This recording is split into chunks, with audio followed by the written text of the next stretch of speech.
I mean, let's face it, we're all going to die.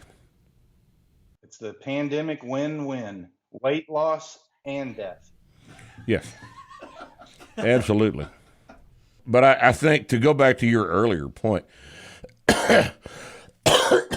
from the Asgard Company Studios in beautiful Wichita Falls, Texas, from the finest mind in the modern fitness industry, the one true voice in the strength and conditioning profession, the most important podcast on the internet. Ladies and gentlemen, starting Strength Radio. Welcome to Starting Strength Radio. It's Friday, and Friday is abbreviated F. And we're here with our friend Brian F. Jones. So, stupid fucker fell off of a roof. What was that, 10 years ago? 10 years ago. Yep, 2011. So, tell us the story. Yeah, so it's like 9.5 years ago, something like that. So, tell us the story. It was the day before Easter, and I had 6 or 7 inspections that day. And of course, as an insurance adjuster, along with an interior inspection, you have to get up on the roof and survey damage. My last inspection, I was in a bit of a hurry. Combine that with the homeowner had unintentionally affected the footing where my ladder was. And when I came to step off the roof onto the ladder, it kicked out and I came straight down. Oh, the ladder kicked out. Yeah. I didn't get that part. The ladder, actually, the footing of the ladder at the bottom moved and slid out from under your ass. Yeah. And I mean, so quick that I saw it sliding across the driveway as I fell. As you were going down, So, yeah. That's. So I hit. So how far up in the air were you? It was 20 feet or so. So it's 2-story. Yes. 2-story house.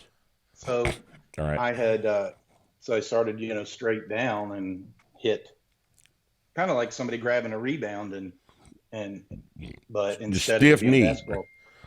Yes, sir. Yeah. Stiff knee. And it shattered. So when I hit, there was enough of like this cold electric jolt that I thought I had broken my back. So I slumped, I fell down and was laying there looking up into the sky. And the homeowner evidently had heard, and he came out and looked once and said that, this is bad. I had a phone on me. That was back. It was BlackBerry. But at the time, so I called Summer. She was back here in Kentucky. I was in North Carolina at the time. Right. You called her from the driveway? Yeah, laying there because I didn't want. I knew that I was going to lose consciousness, and I didn't want someone else to, out of the blue, call her and just throw this into her life. I figured, right. So I called. Yeah, much better for you to do it. Say, I'm sorry. Go ahead, Rip. Much better for you to do it. Yeah. No doubt, honey. I've killed myself. Right. Can't pick up the kids tomorrow. You'll have to find. What's funny, it was really actually kind of close to that because she answered and she said, "Hello, what are you up to?" And I said, "Well, I've had an accident." And she was like, "Damn it!" Thinking, what did you do? Again, I had ran into the back of somebody like a truck, Oh yeah, a car wreck. You're right. Yeah. And I said, no, I've taken a little spill and I'm going to go to the hospital just in case I don't have my phone. I wanted to let you know. Well, then I guess by that time, maybe the paramedics, it gets blurry from there. I know that I believe Summer talked to the homeowner on my phone, and that's when they took me off, to ICU. And I was in ICU, I think 12 days. I incurred pilon fractures at the ends of both tibias, and that's a compression type factor. So let's talk about the specifics of that fracture. You landed on both feet, standing up, so the shock just was transmitted from the ground right up the tibias, and they disarticulated, but they just shattered into how many pieces? If I remember correctly, the left was, I think, 11, and the right 11 was pieces. 5, 6. Yeah. 11 pieces of your tibia. And how about your feet? No, there weren't Do you have any fractures in your feet? broken bones. No significant nerve damage, soft tissue damage from the balls of my feet all the way up through, Isn't almost that to my amazing? waist. There was no fracture in your metatarsals at all. No, sir. That's interesting how that just all of it landed up in the tibia. What about the knees? No, So, no issues. so the damage was confined to both tibias, Yes, sir. right? I have more problems with my knees from incorrect squat form. Right. Once I started Yeah, squatting, everybody does. Right. So anyway, this kind of a deal, I mean, that requires, I guess they probably don't try to do a repair like that in one anesthesia. You've got 2 shattered tibias.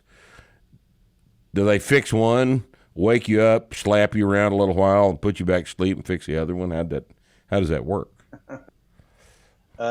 Initially, because of the swelling and the tissue damage, the first operation, and I kind of, when we had our coaches conference and I spoke about it, the first operation, I kind of felt, went under, seeing my legs, although they were all jacked up. And then when I woke back up, both had, external fixators coming out of them.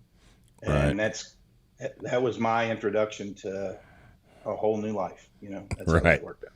Well, a whole new life for a little while anyway. Yeah. Oh, just so everybody will know, Brian spoke about this situation at the Starting Strength Coaches Association convention back in 13 or 14. When was that? And it's still on the website. That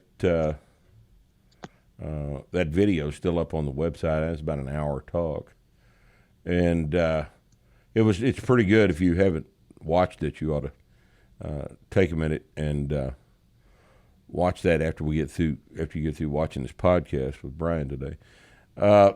So you woke up and you had all kinds of Frankenstein-looking shit sticking out of your legs, and in a wheelchair, right? And I mean, here I am stuck thinking, I wonder how he took a piss. That's how elemental I am, right? I just had a catheter in you. And they were feeding you any food, so there wasn't a problem with the other side. But I mean, this is a pretty serious situation, right? Yeah. Well, I can tell you, I mean, I didn't have to have a catheter, but what did have to take place was I was completely helpless. I couldn't go to the restroom. I mean, Summer had to slide stuff under me, slide stuff out, that kind of thing. And even when I did get, yeah. So even when I was able to transfer, like you've seen one of those big, like potty chairs. Even when I was able to kind of transfer off the bed, if I were to sit in that, I was such a wreck. It was as bad, almost as bad as falling off the roof, because I had these legs, I couldn't move, and I had these giant, like you said, Frankenstein things out of them. And Summer kept trying to tell me that it's okay, this thing will hold you, honey. But it was tough for me that, I Sure. never, I mean, I wouldn't trust it either. God almighty. I mean, after all, you'd just fallen off of a roof. I mean, if you can't trust a ladder, trust is gone, man. So when they did this repair, I'm kind of curious about this. How much metal did they have in the tibia? Did they have fixation plates? Obviously, they had to put those in there, right? Now, are we talking about the external fixators or No, the internal? The internal. Okay. Well, so I had surgeries. I think I had the external fixators, I think maybe 3 weeks around that. some are, give or take. Then we had one single operation to take them both out.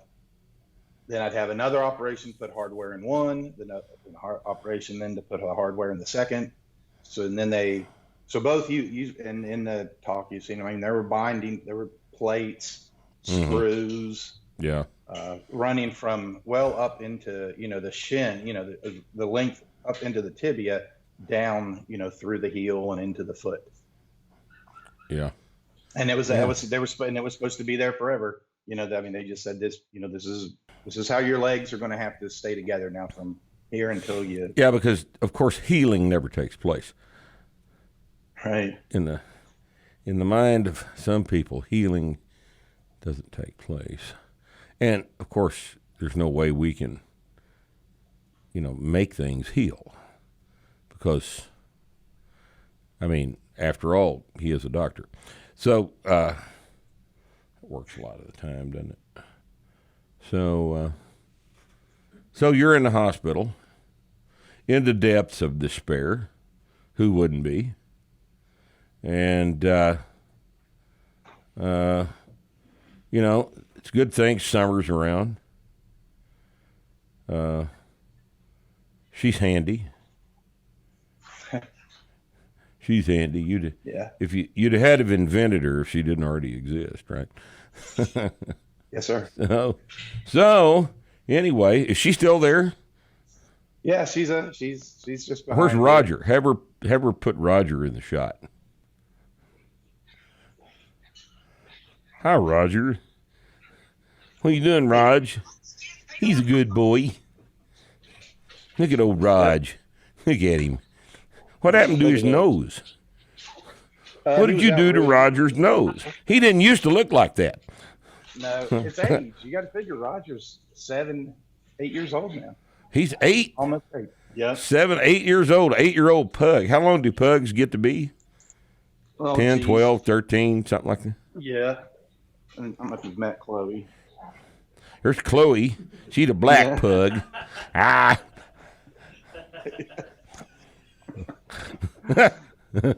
And one more introduction, Rip. Come here. Larry. You got to see Larry. Come here. Move over here. This is my youngest daughter, Kira. Hi, Kira. So how you? Last night, yesterday, I wanted to get my flip chart out because I was going to do a bubble chart. Did you get rid of Larry and get Kira? Oh, no. Is that what? Wham. Yeah. Yeah, she's getting Larry. Oh. But if you see over my shoulder here, can right. you tell who that is? Can I? Yeah. Rusty said something about what's the name of the TV show? It's Always Sunny in Philadelphia. It's Always Sunny. That's too long a name for a television show. Fucking hilarious. There's Larry. Hi, buddy. Hi, Larry. Chloe's pretty cool. Chloe's going. Yeah. Larry's licking something. Larry's tired of this already. Little Larry Love. So I went to get this flip chart. I pull it out from behind the freezer where it was to use yesterday, and I find this dry erase drawing of Danny DeVito, and come to find out it's Kira, my 14-year-old daughter. Kira did that? She's got some talents, doesn't she? Yeah, she does. Well, that's good. That's Again, good. I don't know if we can get her a job quite yet, but her being 14 and shit. But well, she's actually wanted to open her own tattoo parlor. When can you get a tattoo? 18. I think 18. You have to be 18 to get one. How old do you have to be a tattoo artist? 18. So 18 is a magic number, right? You can die for your country. You can vote, but you can't buy Anheuser-Busch Natural Light like you'd want to, right? All right, so before we got all distracted by all these animals and shit, what were we talking about? Talking about, yeah, you had that accident. That's what we were talking about. So you got all this reconstruction and you're in the hospital and depths of despair, all that shit. And then Well, they sent us home. They pretty much sent us home. They got you the And hell out of there, right? yeah, but what Right. the kicker was initially, just to fast forward, I mean, to back up just a second. I mean, Mm-hmm. one of the most probably momentous moment, other than the accident itself, was the first time we went to the University of Kentucky Sports Medicine Mm-hmm. to the specialist. Right. I had the external fixators in my legs. It was the first meeting with any doctor after the ICU stuff. Right. So we went in and he looked and examined X-rays, this, that, and the other. And Summer, I was of course in a wheelchair, and Summer was sitting in a chair to my left. The doctor came back in, was looking, and he said, "Well, I wouldn't say it's good." Well, there's that. He said, "There's very little chance that you'll walk unassisted again. Best case scenario, I mean, we may be able to get by with a walker, but if not, it could be a wheelchair." Well, I mean, it was like a cliche, a dream. Right. And I just remember in that instant sitting there feeling helpless and looking over and just seeing God, thinking, man, she's got the short end of this deal in this. she already had. She already had a fucking idiot for a husband, and then, Right. and now he's an albatross. Right. But she pretty much, she just like, She just took it. she just looked at me and said, "We got it. We got this," and we've had it ever since. Well, and what's interesting to me is, and the condensed version of the story is Brian said, "Fuck this," and he started crawling around on the floor, and then he started walking, and then he started squatting and deadlifting, and when did you deadlift 6? How many years after?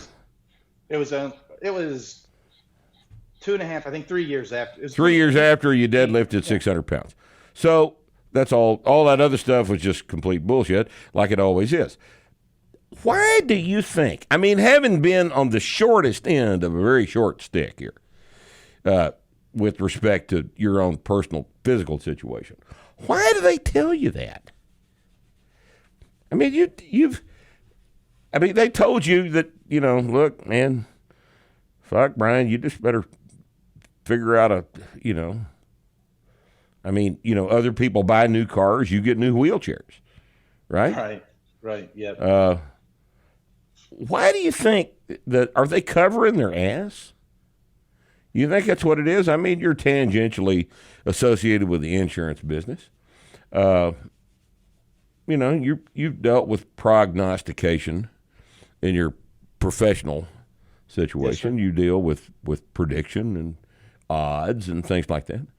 Why do you think these people don't know any more about this than they obviously do? I mean, it puzzles me.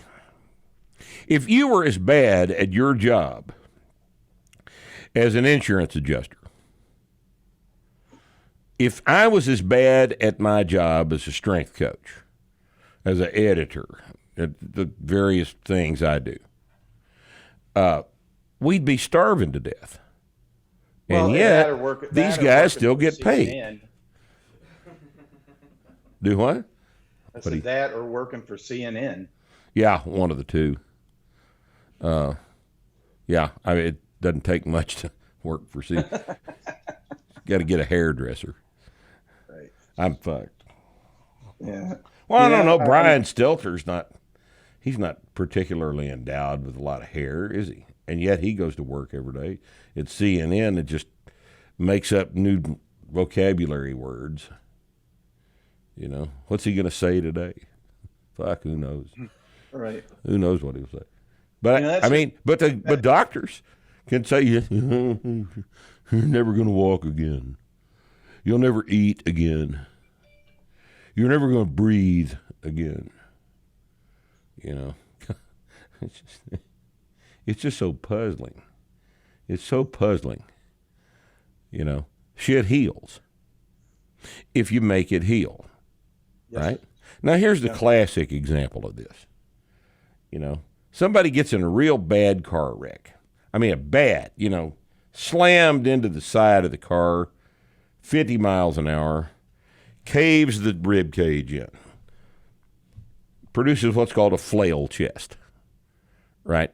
Where the fragments of the bones are not being supported on either end, and it's just a loose structure, right? Mm-hmm. And 9 months later, a new x-ray shows a completely restructured rib cage with absolutely normal morphology. This looks like nothing ever happened to it. Now, I know it's hard to wrap your head around, but that's what happens. That's what happens. Now, why? Why does that happen? And the most immediate, obvious explanation, if you'll think about it just a second, is you can't quit breathing, right? You can't quit breathing. So your ribs can't quit moving. Now this is simple, isn't it? I mean, if you look at this, how long does a cracked rib take to heal? 3 weeks, right? Everybody gets better. Feels like you're dead first couple of days. You can't breathe. Everything hurts. Smiling hurts. Everything hurts, right? Farting hurts. God help you if you cough, you know. But 3 weeks later, it's fine. What's the deal? Movement is the deal. Movement tells the fracture that, hey, there's a line here in this bone that's not kind of together anymore. So the little cells on either side of the fracture plane say to themselves, we need to heal that up. So they get busy and they start secreting bone mineral and produce a matrix across that fracture plane. And, calculus forms and all the various things that everybody's experienced when they have a broken bone. And, a couple of years later, even, a long bone feels pretty much normal, if you can approximate the pieces of the bone. And that's what they were doing in your surgery. You have to get the ends of the bone close enough together so there's not a gap. Because if there's a gap there, the body will form what is called a pseudarthrosis, which is a false joint, and it will start laying down cartilage between the two ends of the bone instead of healing the bones back together. So I understand why they have to do the fixation, and I understand why they have to put plates in there to stabilize the bones so that they'll grow back together in the right shape with the ends of the bones approximated correctly. What I don't understand is why they don't learn from the example of the broken ribs. Why do they always want to invoke, you'll never do X again, You'll never walk again. You'll never lift your hands. You'll never come again. Whatever it's always doom and gloom, right? Every time you do something like this, but they don't seem to understand that everything heals if you force it to heal. If you use it as it's going to be used when it's healed, to the best of your ability while it's healing, you drive the healing. And I don't understand why they don't understand this, because this is back to my original question. Are they just covering their asses? Why would they have told you something like that? I think, and this is definitely a question that I've thought a lot about. And initially, first, the litigious aspect of it, because we do have a society that wants to sue at drop. Yeah, we got too goddamn many lawyers. There's no doubt about that. But I think that would be kind of just whitewashing it too quick. I think a good example, Rip, is the difference between a starting strength coach and, say, a jazzercise instructor, or somebody who's doing bungee plyo type bullshit. Mm-hmm. You know, it's the same kind of thing. You've got a lot of doctors that are working on time and turnover. So Yeah. what is going to get me through quicker? Let's slide them through, do the x-rays. Okay. All right. Take it easy. We'll keep you medicated. We're going to give you a parking space close, better than any parking you've ever had. And if you need anything else, holler at me. Right. And I mean, it was like that. But I got to go down to room 4. Right. So in and out. I can only, it's kind of tough for me because I do have issue with the lack of confidence in general that physicians have in their fellow man. I'm not saying all physicians, but the fact that they discount that someone like me, or someone like a 62-year-old woman, or an 82-year-old man, we've seen time and time again that when pushed, that not only do bones respond, not only do muscles and whatnot respond, but the people respond. Right. People need the same kind of thing. And I learned stress, recovery, and adaptation starting at 20 feet from the ground. And life's been awesome ever since. Right. So it is just a damn shame that they're so willing to throw "you'll never do blah blah again" out in front of so many people, with giving absolutely no thought to the fact that lots of people will not respond to that as a challenge. A lot of people respond to that by just saying, well, okay, I mean, after all, he is a doctor. And he said I'll never walk again, so I'll just sit here. I'll just sit here. How about that? I've been given permission to sit on my dead, fat ass. And a lot of people will take it that way, won't they? And not everybody has the balls to get up out of the chair, do they? And the damage done by that attitude at the doctor's office is incalculable. It's incalculable how many people they've harmed. I mean, if you want to extrapolate that to the current situation we find ourselves in, how many 17-year-old kids wearing a mask right now believe that they're going to die of COVID-19? The substantial percentage of them think they're going to die of COVID-19, although none of them do. None of them do.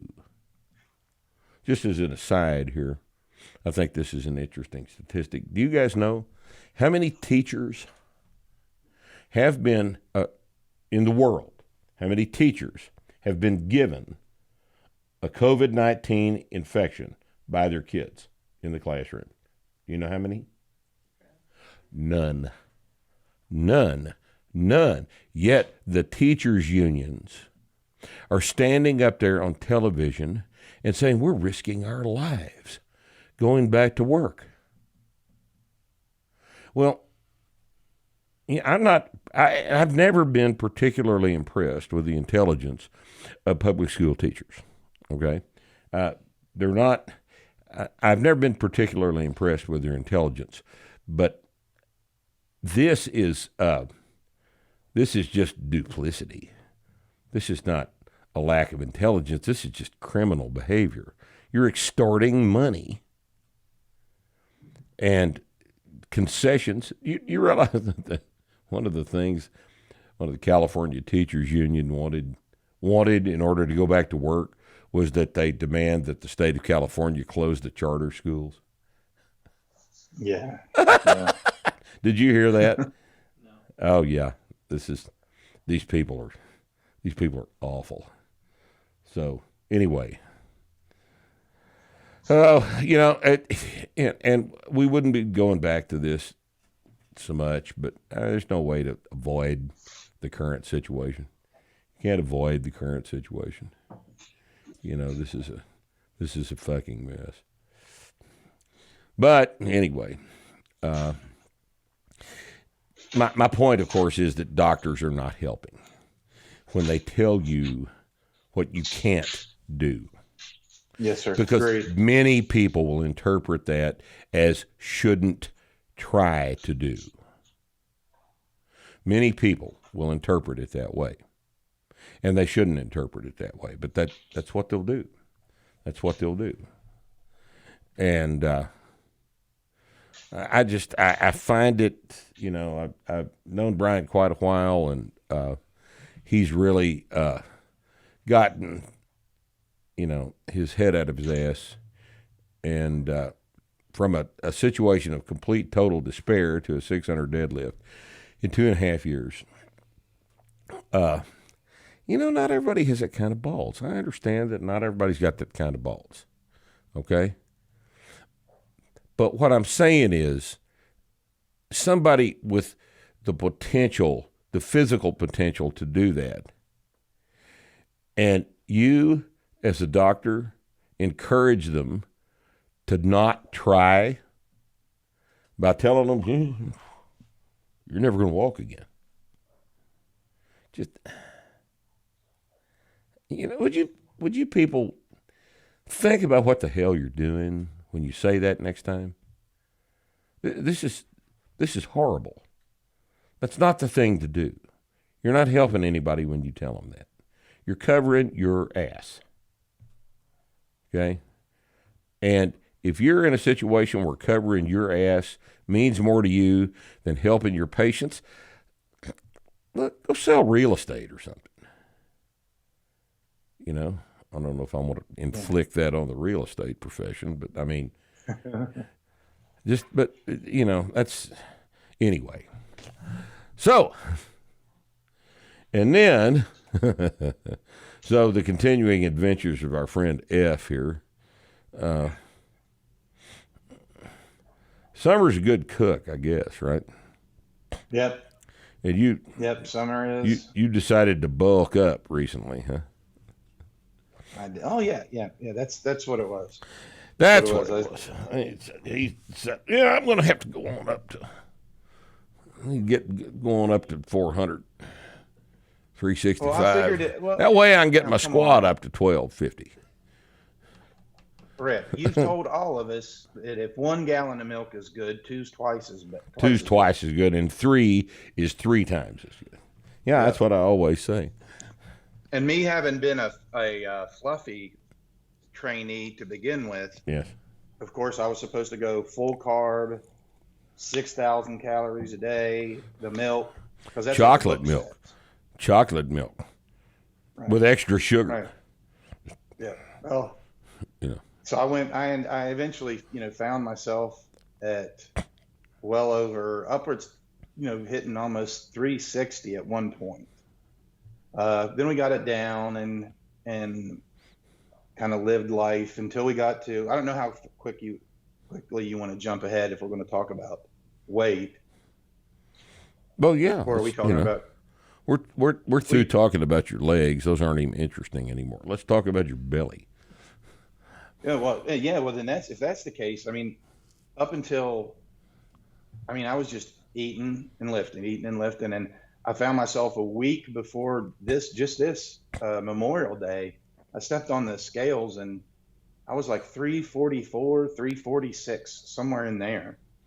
And I decided then, man, I've got to do something. And I just Somebody's got to do something. Yep. Even if it's wrong. Even if it's wrong. Even Absolutely. if it's wrong. So you decided, fuck this. Yeah. Fuck this, man. I want to see if I can lose. I want to see how quickly I can lose 100 pounds. Because if I can get up and walk after being told that I couldn't get up and walk, right, then you can lose 100 pounds. Yeah. Piece of cake. And I've got, a friend of ours, a friend of both of ours, Jim Steele. All of us are familiar. Yeah. With, oh yeah. Jim's foray. same kind of attitude. That's something I definitely will always give Jim a shout out to, is that along with you providing me with the program and support, Jim gave me that extra, man, you don't fucking quit. You don't quit. Oh, Jim's a good guy. We're going to yeah. have to get him on the podcast before it's all over with. Yeah. You know, he trains at that gym up in New Jersey at Belmar, where today we're recording this on the, what is this, 28th? Yesterday they hauled the guy away in handcuffs. Yeah, they did. The governor of New Jersey is personally pissed off at this gym owner and dragged his ass away in cuffs. Can you imagine living in New Jersey? Why would anybody do that to themselves? Well, that'd be kind of like living in Afghanistan or something. You know? Just, God almighty. This guy is just a power-hungry, tyrannical fuck, and he decided that all appearances are that he's personally mad at the guy. And anyway, that's where Jim trains. He told me about last time I talked to him. He told me about it is this, and what a good guy that is. It is imperative that we never establish strength training as essential to them. Right. If not for the reason of the independent streak that we have, it'll be that much easier for them to force us to comply. Certainly. It's a lot easier Certainly. to take advantage and knock skulls with, well, weak folks. Sure it is. Than not so weak folks. Sure it is. Yeah. And no, that's maybe down in his little black heart.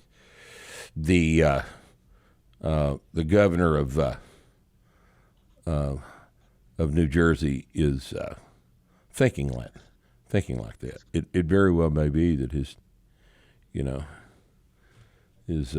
he understands the nature of this existential threat. Healthy, strong people will resist your bullshit. Yeah.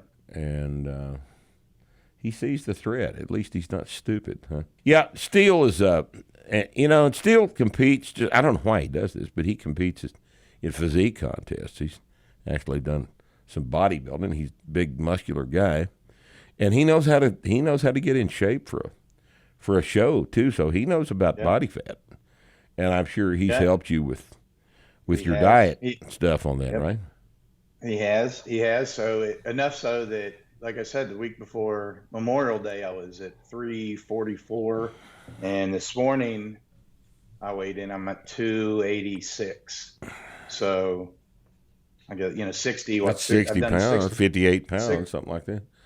Since Memorial Day so far. So that's what 6 weeks. Is it 6 weeks?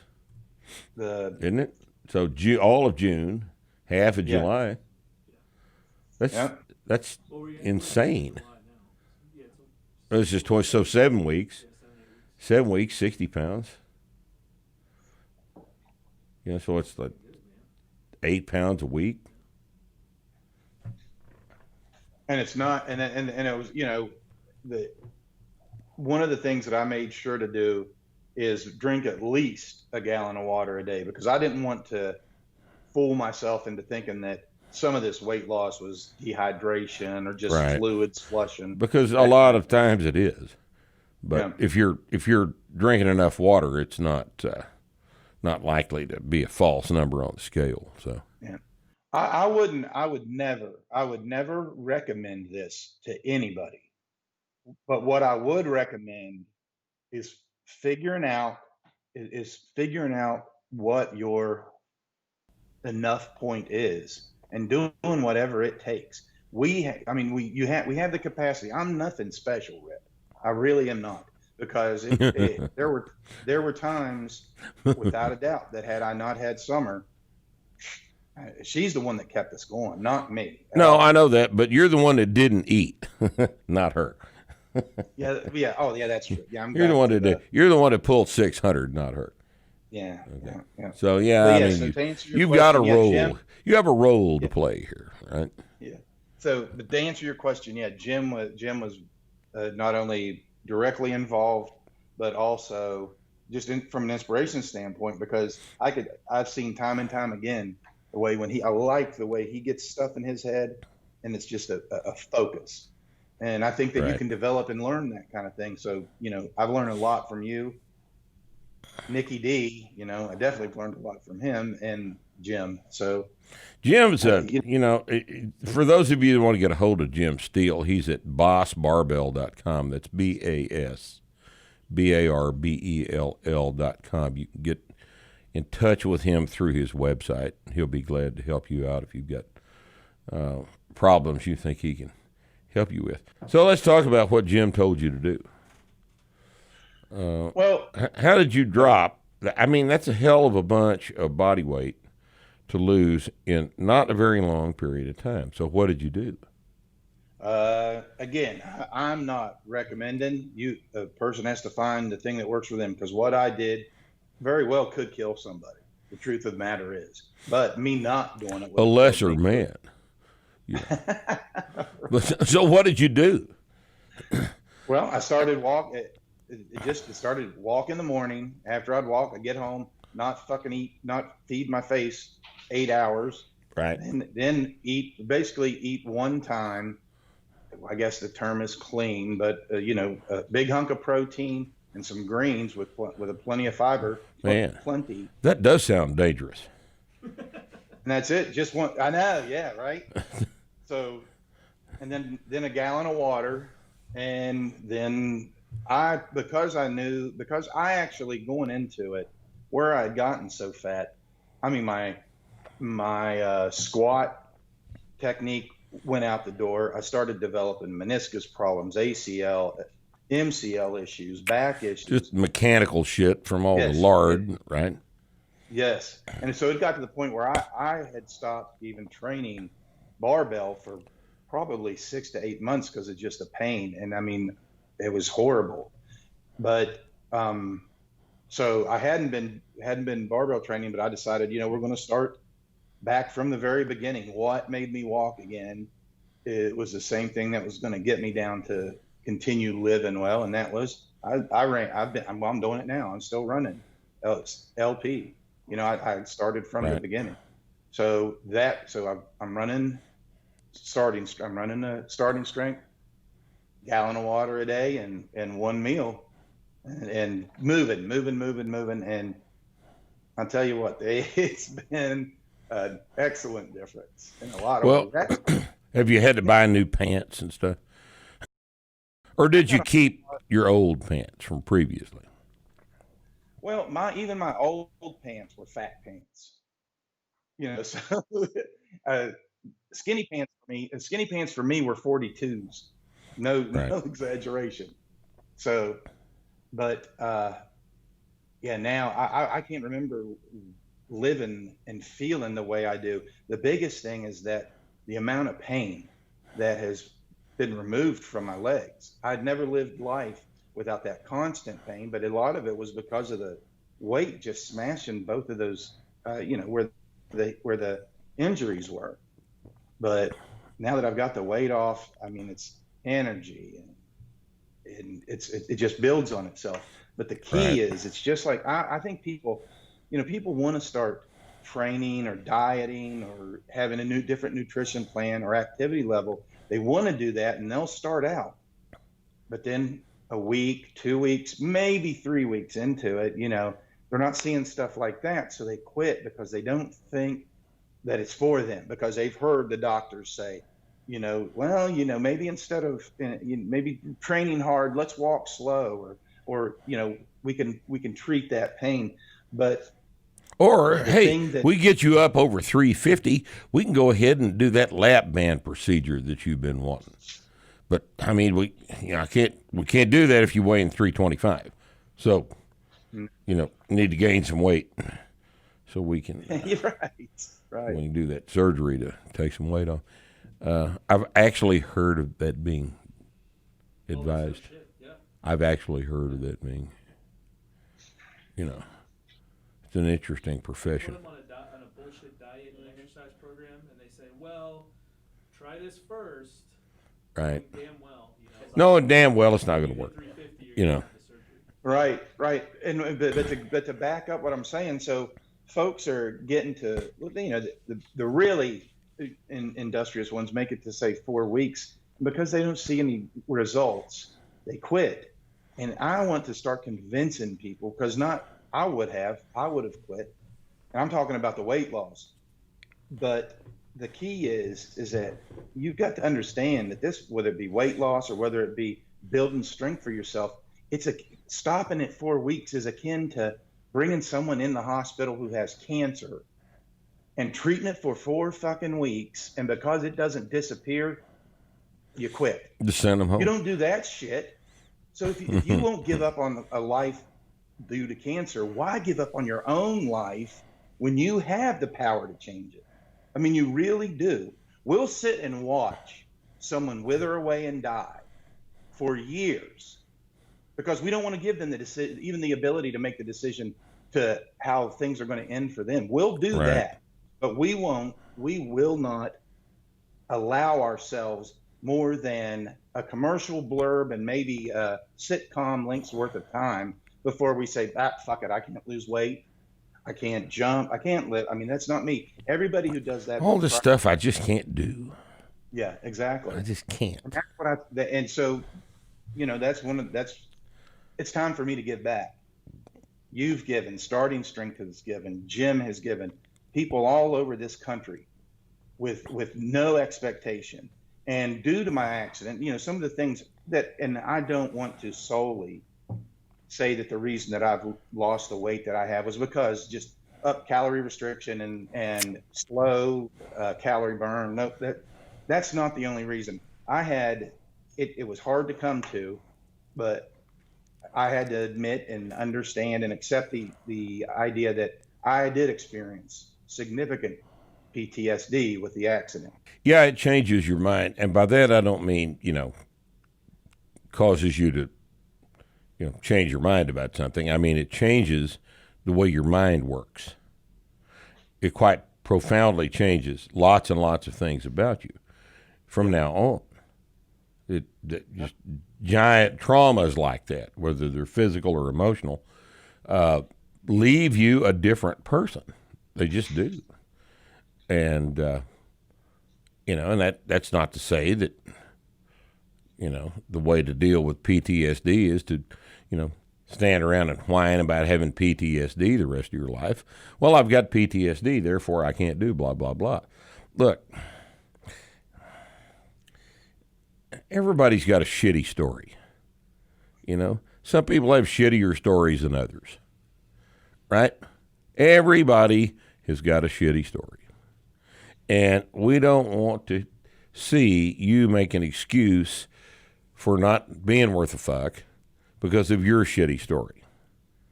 That's what is being encouraged these days by psychology and all these other professions that make a living off of,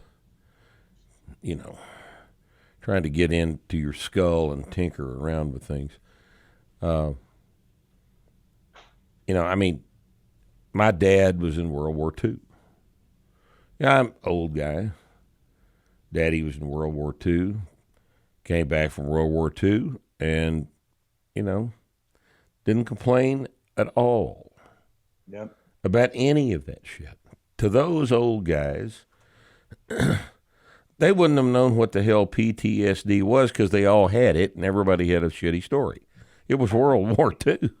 Right, you just tamped it down with bourbon. That's just how you just dealt with it. Hell, you grew up in the Depression. Things were shitty. This is just one more shitty deal. Standards were low, Yeah, of course I know you got hurt. Yeah, you saw your best friend just turned into a pink mist. Right. Yeah, so did I. So let's talk about something else. And that's the way they dealt with it. I mean, it could have been worse. They could have been French.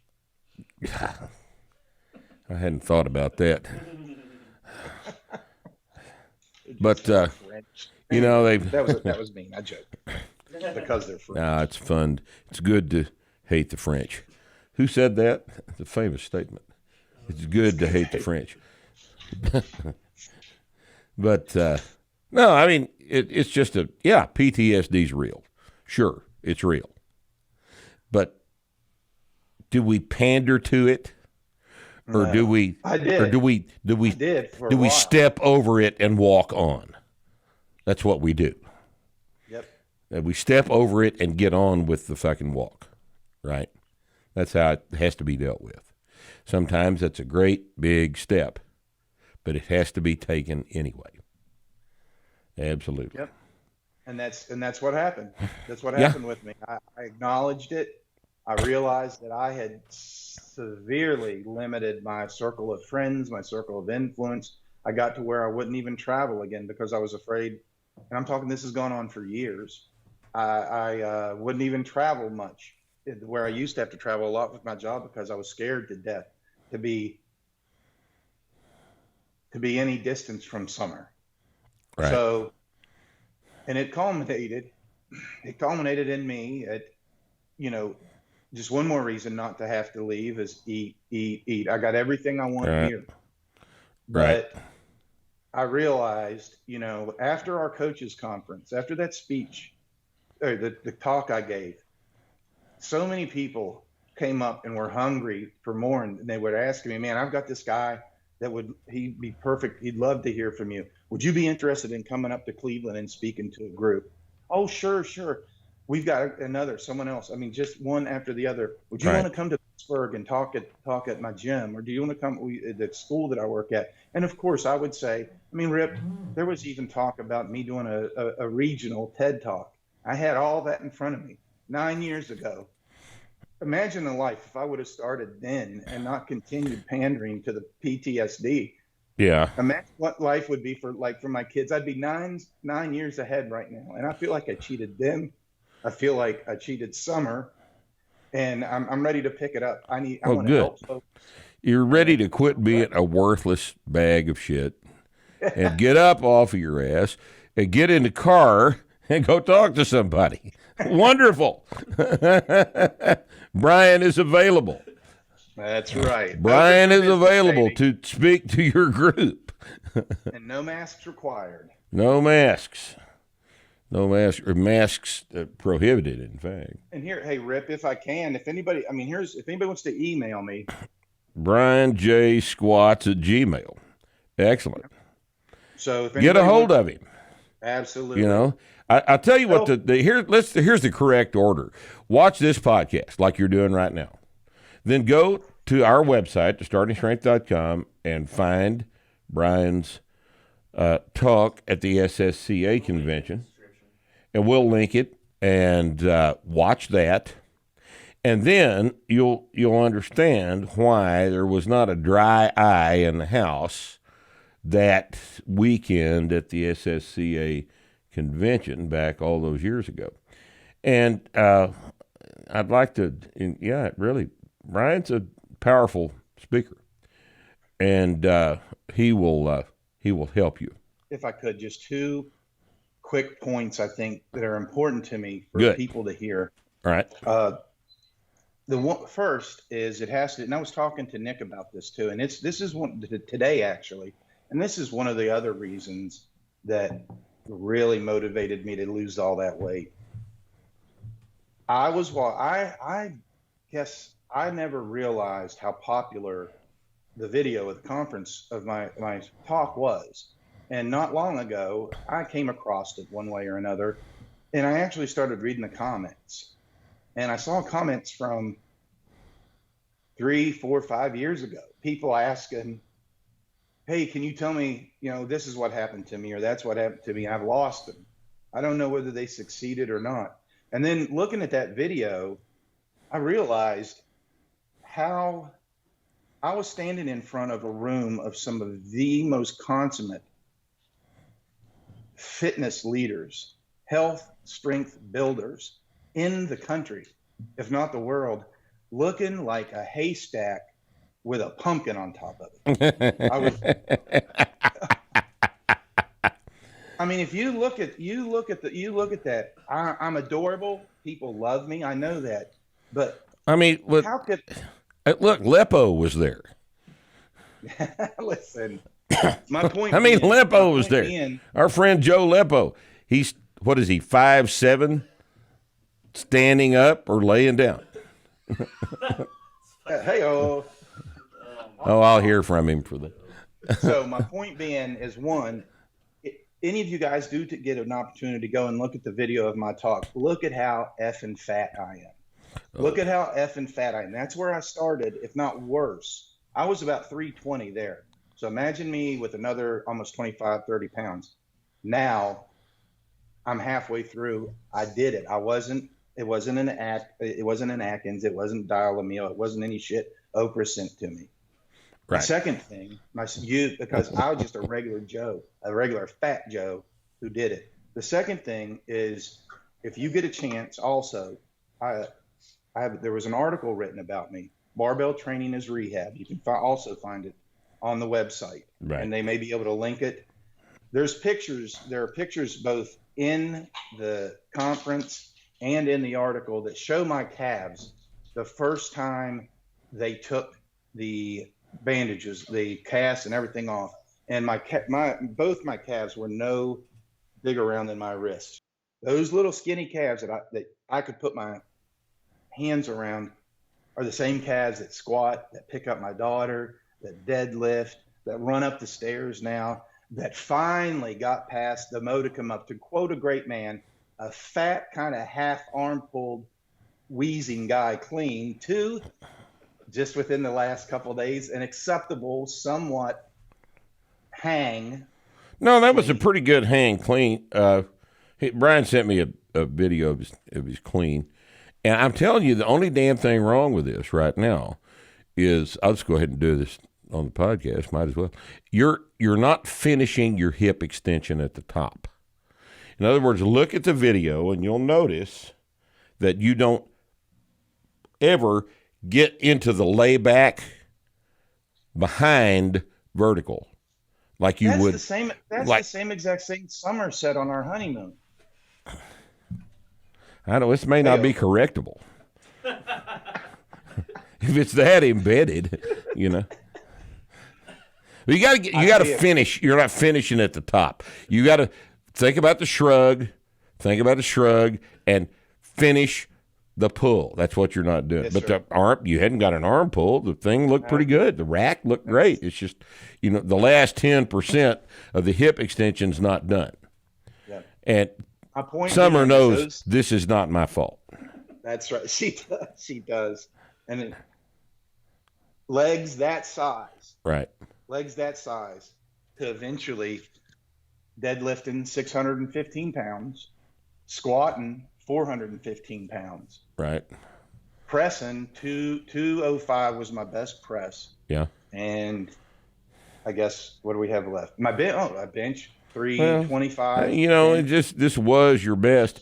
These are just your previous PRs. Yes. You're not through. You're not dead yet.